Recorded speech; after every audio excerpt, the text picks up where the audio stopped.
Brasil, o automobilismo conta com uma rica e longa história, que deu para o mundo personagens imortais. A série Curva do S Especial, a história do automobilismo brasileiro, conta essa história, com ricos detalhes e imagens espetaculares. Uma série produzida no Museu do Automobilismo Brasileiro, na cidade de Passo Fundo, no sul do Brasil.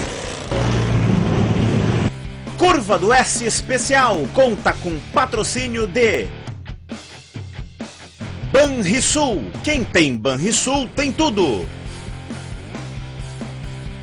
Apoio Conrad Caminhões, o maior distribuidor Ford caminhões da América Latina. Alô, caros amigos do Speed. Está no ar mais um programa da série Curva do S Especial, a história do automobilismo brasileiro. O destaque hoje vai para algumas categorias do nosso automobilismo.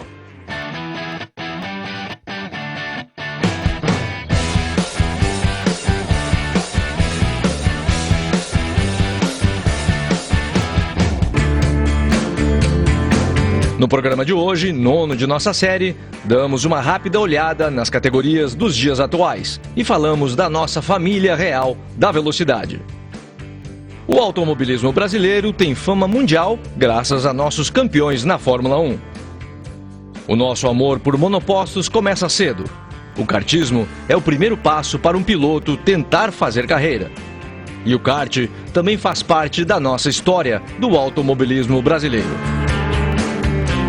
O kart no Brasil, que é inquestionavelmente a melhor escola de pilotagem de todas, começa em 1958 e aqui se caracteriza e se denomina como realmente o pai do kartismo no Brasil, um grande piloto que era Cláudio Daniel Rodrigues.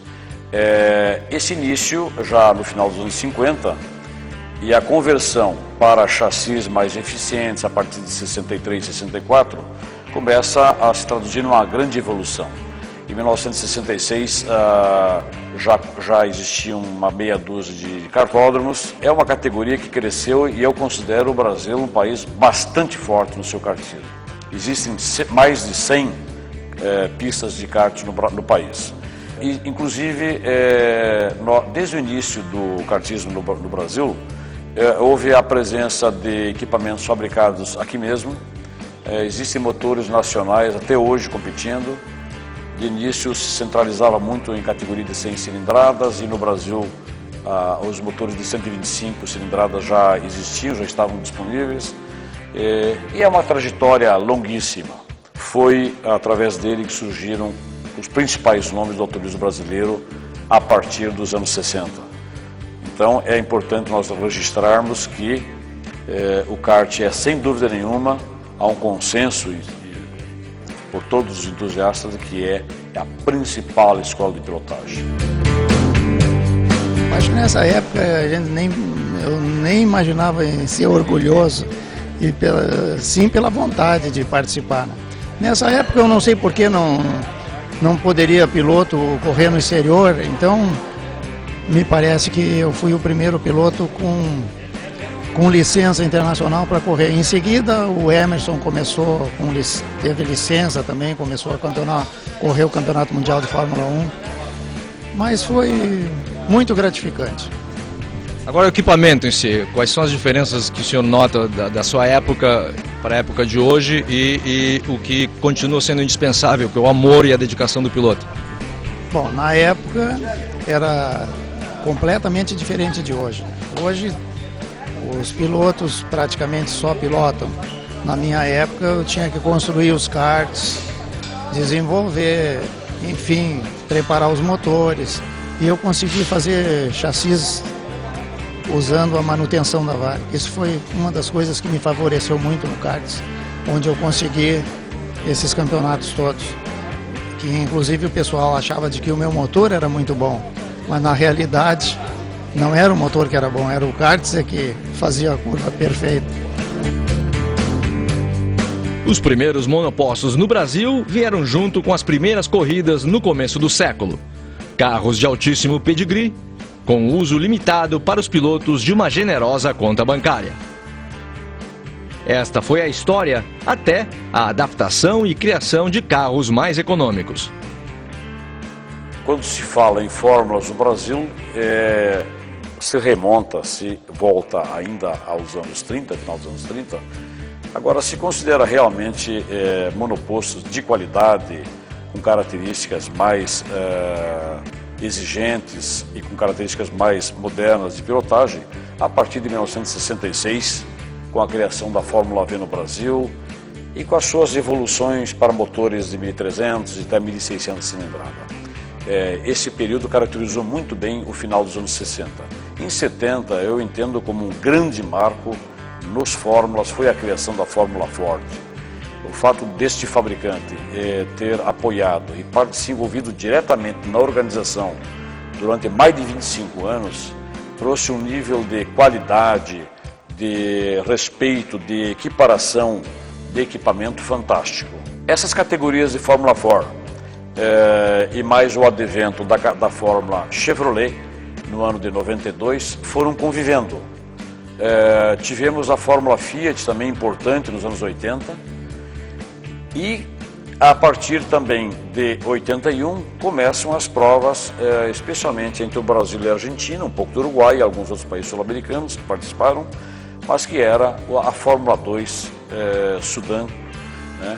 Isso realmente trouxe um nível de preparo muito mais elevado.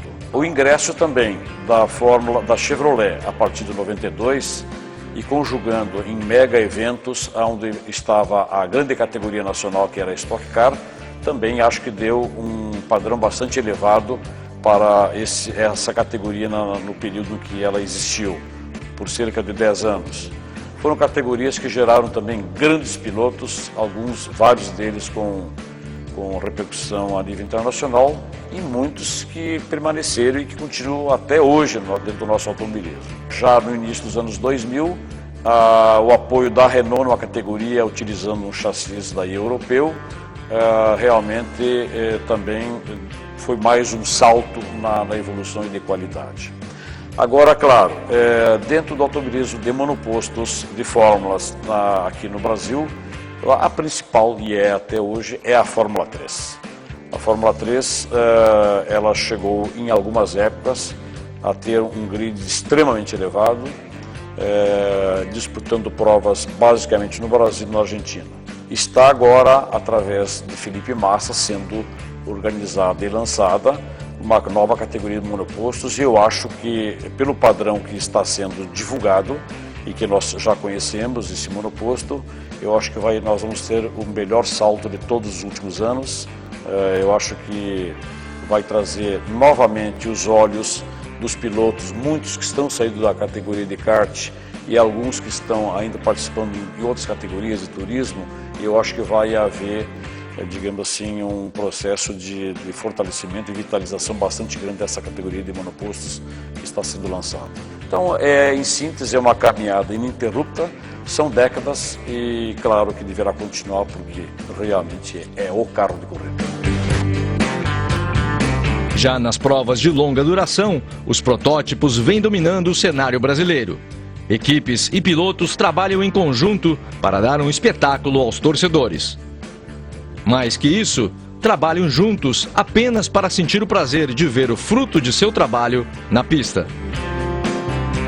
A partir do ano de 1956, a prova 1000 milhas brasileiras se transformou na maior corrida do Brasil. Mas nos últimos anos, devido a diferentes filosofias, a corrida das 1000 milhas não vem sendo disputada. E as 12 horas de Tarumã vem ocupando o espaço da maior prova de longa duração no Brasil. Logo após o intervalo, Stock Car, Fórmula Truck e arrancada.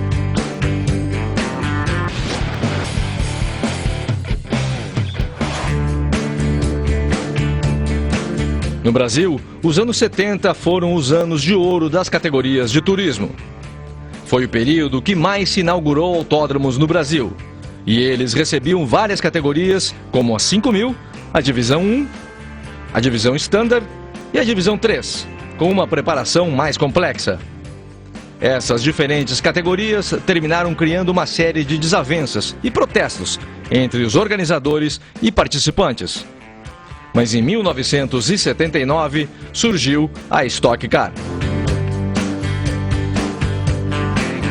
esse automobilismo foi se dividindo em várias categorias que se denominavam Fórmula 5000, enfim, um automobilismo bastante forte, que foi evoluindo para preparações que se chamou no Brasil de Divisão 3.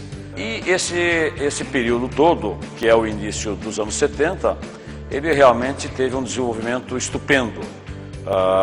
As competições começaram, de certa forma, também, numa altura, a serem separadas entre esses Divisão 3 com preparação bem mais forte do que seria a Divisão 1 mais estándar. Foi uma época de muita discussão técnica, muito protesto em cima do regulamento, mas foi um período de ouro, eu considero, para o automobilismo, até porque os anos 70 foi o período em que mais se inaugurou autódromos aqui no Brasil. Dentro desse ambiente, com esses carros de maior potência, cujo nível de preparação já estava bastante elevado, é que chegou, no final de 1978, o principal núcleo de pilotagem no Brasil, que estava em São Paulo, decidiram então fazer uma categoria com critérios bem mais rígidos, com preparação bem mais restrita e, claro, com o envolvimento dos fabricantes. Então, aí é que começa efetivamente a Stock Car no Brasil, em 1979, de início, claro que sempre priorizando o Chevrolet Opala 6 cilindros. A categoria então começa com a sua primeira prova sendo no Autódromo de Tarumã, aqui no estado do Rio Grande do Sul.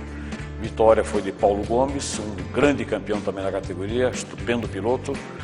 E o Ingo Hoffmann, que foi o maior campeão de todos em quantidade, em títulos, né? E, por curiosamente, ele começa a participar apenas na segunda competição que acontece.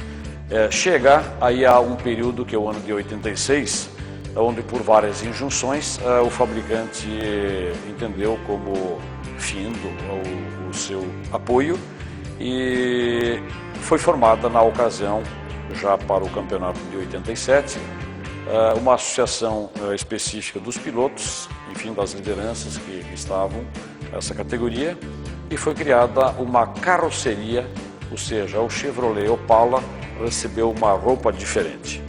E essa é a carroceria que se denomina Hydro-Plas. Nós temos 2 Opalas aqui autênticos também desse período, e a estrela, então, Ingo Hoffmann cada vez brilhando mais nesse período.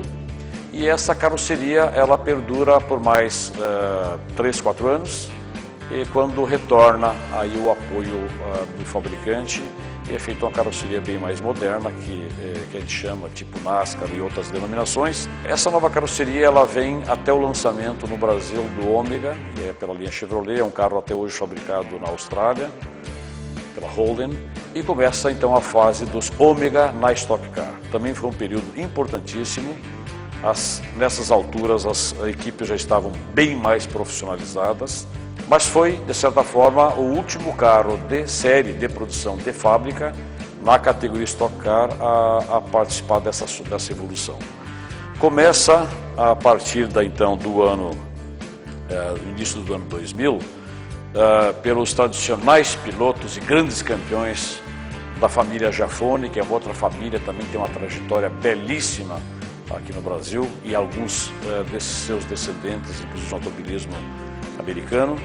Começa a fabricação desse chassi, um projeto originalmente argentino, e ao longo de pelo menos uns 6 para 7 anos foi esse chassi tubular que carregou a categoria Stock Car no Brasil. O que eu acho que evoluiu muito no Brasil nesses últimos anos foram as próprias equipes. Eu acho que as equipes evoluíram bastante. Hoje você vai lá no autódromo assistir uma corrida Stock Car, você vê as equipes super bem estruturadas, bem organizadas, os boxes muito bonitos. Eu acho que os donos da equipe fizeram um trabalho muito legal também nessa categoria. Fica um visual bonito, né? Fica uma coisa legal. Você vê que a gente sempre está recebendo alguém de fora por causa dos carros, e eles vão na pista e eles ficam impressionados com as nossas equipes. Eles acham, por exemplo, que o Andreas Mateis poderia correr em qualquer equipe do mundo, que ele seria uma equipe para correr em qualquer parte do mundo. E não só ele, como outros também, mas falando especificamente nele. Então eu acho que isso é legal, né? Eu acho que isso aí, quer dizer, a estrutura do Brasil, em termos de competição, eu acho que nós somos com bons pilotos e boas equipes também. Eu acho que montar um conjunto legal. Em 2010, a Stock renovou o equipamento, mas a competição continua a mesma e nossos pilotos têm o palco perfeito para esbanjarem seus talentos. Já uma categoria ímpar é a Fórmula Truck. Do sonho de dois idealizadores, Aurélio Batista Félix e Francisco Santos, nasceu em 1987 o que era chamado Copa Brasil de Caminhões. Mais tarde, com a saída de Francisco Santos, Aurélio Batista transformou a categoria no que hoje se conhece como Fórmula Truck. Uma categoria que atrai multidões com provas em vários estados brasileiros e um carisma simplesmente único. Nos últimos anos, até mesmo pilotos de categoria mundial participam de suas provas.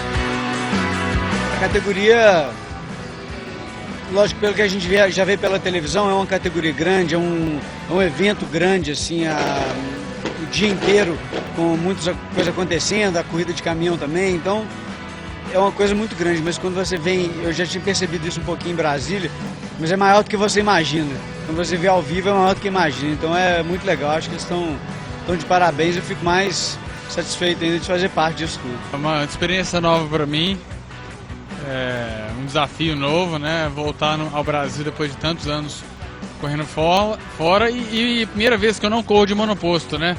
Sempre corri de monoposto e agora indo pro caminhão. Para mim, eu vejo como que a Fórmula Truck está renovando a sua frota de pilotos.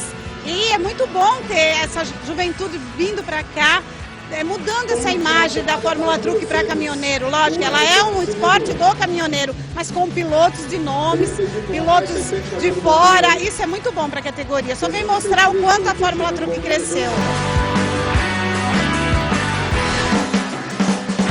Por outro lado, em Curitiba, já na década de 50, se podia ver carros lado a lado decidindo a aposta de saber qual dos dois era o mais rápido. E no começo dos anos 90, os brasileiros resolvem organizar outra apaixonante categoria de corridas: as arrancadas.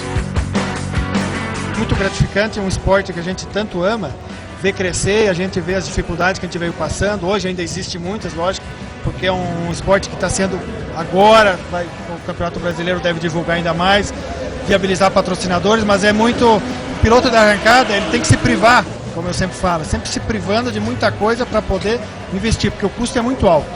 Entendeu? Porque aqui é potência pura, a arrancada você tem que ir por tudo ou nada. Aí existe quebras, e aí onde o custo é muito alto. Então realmente a gente já fica feliz em saber que no começo lá ela veio, tal, gatinhando, hoje ela está crescendo muito, saber, né, o que está voltando, porque passa um filme na cabeça da gente. Nesse momento você volta 20 anos atrás, e graças a Deus eu tenho uma boa memória, eu volto agora, eu lembro como eram os boxes, não tinha porta, a gente ali com a caixinha de ferramenta, povo em cima assim, não tinha no camarote, eles ficavam sentados assim, de vez em quando caiu uma chinela em cima do carro, então isso aí para ver o que é isso hoje, então realmente a gente sente que está fazendo muito pelo esporte, então é bacana isso, é sensacional. A arrancada cresce constantemente no Brasil. Em 2010, acontece o primeiro Campeonato Brasileiro Oficial da CBA, com etapas em Porto Alegre, no Veloparque, em Curitiba e em São Paulo. Fortaleza, Manaus e Goiânia já estão na fila esperando estarem no calendário em um breve futuro. Logo após o intervalo, a família real brasileira do automobilismo.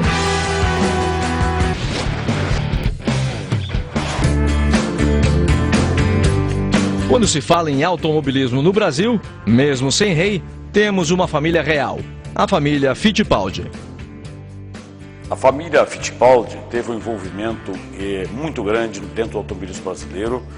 Eu diria que algumas influências fortíssimas. A começar pelo Wilson Fittipaldi, pai do clã, que já nos anos 40 se envolvia. Era um radialista muito importante no Brasil, a Rádio Pan-Americana. Naquele tempo o rádio, obviamente, era o grande veículo de comunicação. E ele é bastante envolvido dentro do automobilismo, acompanhou Chico Landi na Europa, na trajetória de grandes vitórias, de grandes contatos, transmitiu as provas de uma forma inovadora. Em 1951, com a chegada da Ferrari de Chico Landi, lá estava Wilson Fittipaldi no autódromo de Piriápolis para aquela inauguração, foi importante, presença de Fangio. Enfim, o Wilson Fittipaldi e o pai tinham uma convivência desde os primórdios desse automobilismo que passava a ser importante. Os filhos, o Wilson Fittipaldi e o Emerson, desde garotos, o acompanhavam, inclusive quando as carreteiras passaram a disputar as 1000 milhas brasileiras organizadas por Wilson Fittipaldi e Eloy Guglielmo, e com a ideia, enfim, toda a concepção partiu do senhor Fittipaldi.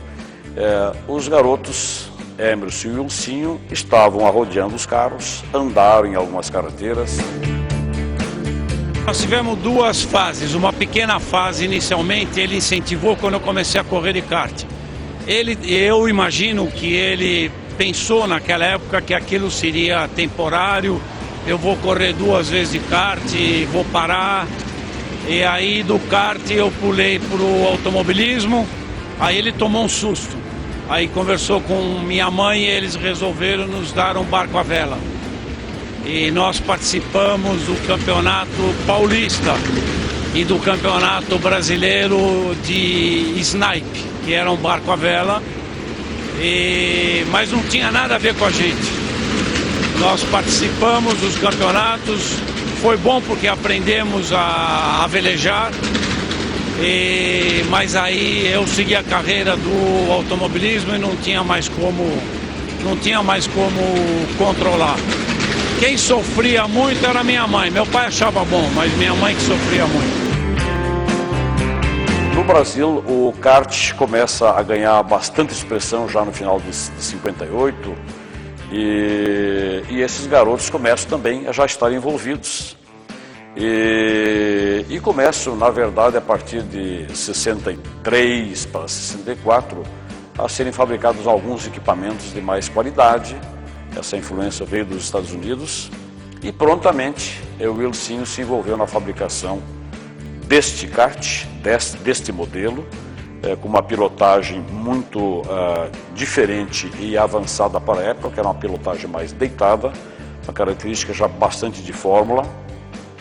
E começo já em 65 para 66 mostrar uma característica de, mesmo jovens, uma característica voltada para a fabricação de produtos de monopostos, de equipamentos esportivos. Foram pioneiros em volantes esportivos, em rodas de magnésio, enfim, eles tiveram uma atuação já muito precoce, não só dentro do automobilismo, como na produção e fabricação de veículos de competição.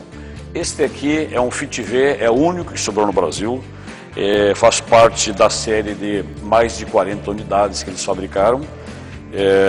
Era um monoposto de influência da categoria europeia e que no Brasil foi extremamente forte. Foi praticamente o início de um automobilismo de monopostos seguros, mesmo com uma potência reduzida, mas foi uma categoria escola extraordinária. Tiveram um envolvimento direto em algumas temporadas internacionais aqui no Brasil, da Fórmula Ford boa, que depois a Fórmula 2, né? Mas tiveram esse envolvimento incrível na fabricação de carros. Também fizeram parte, especialmente o Wilsinho, da famosa equipe Willis, fabricaram o Fit Porsche, fabricaram o antológico Fusca bimotor, né? Era uma carroceria extremamente aliviada e um carro bastante artesanal, mas que chegou até a andar contra a Ford GT40, a Lola T70 e por aí fora. Então eles realmente aqui no Brasil foram extremamente criativos e deixaram uma marca profunda.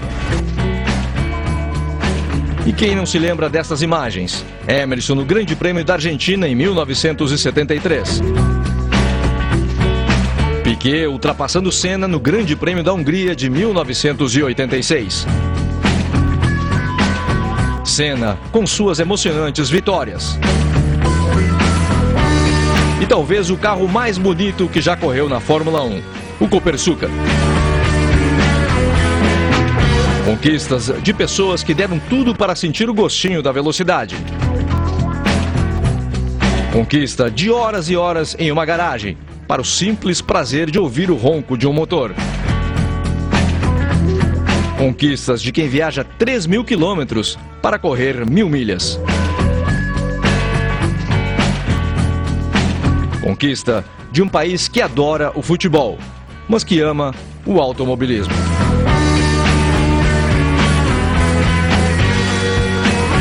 O Curva do S especial de hoje fica por aqui. Na próxima edição, vamos estar falando sobre a história do Museu do Automobilismo Brasileiro. Obrigado pela audiência e não esqueça, lugar de correr é na pista. Até lá. E por isso que, ao longo dos anos, fomos chegando a uma coleção que abrange praticamente todas as principais categorias do automobilismo interno. Curva do S especial conta com patrocínio de Banrisul. Quem tem Banrisul tem tudo. Apoio Conrad Caminhões, o maior distribuidor Ford caminhões da América Latina.